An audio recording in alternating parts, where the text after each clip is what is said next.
Well, really, in a lot of ways, we're all the same. The footing changes, the climate changes, and so therefore there's going to be subtle changes in the shoeing. But still, when you become an upper level farrier, all those guys are pretty much philosophically the same. You're shoeing for terrain, you're shoeing for climate, you're even shoeing for a particular rider because riders have different habits.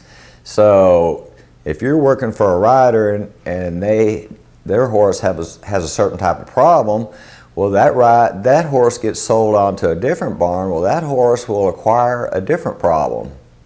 So you got to be aware of the riders to adjust the shoeing to some of those riders. He's either going to be in high humidity, wet climate, or he's going to be dry, low humidity. He's going to be on grass. Like when they go to Canada, they're always going to be jumping on grass as opposed to in Wellington where they're jumping on sand or man-made footing.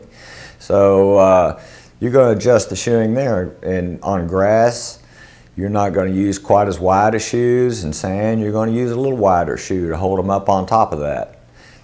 On dirt and grass, you're going to use a little narrower shoe so that they can grab into the ground, which you're going to be using more caulks in the grass and the dirt and less or no caulks in the sand or the man-made footing.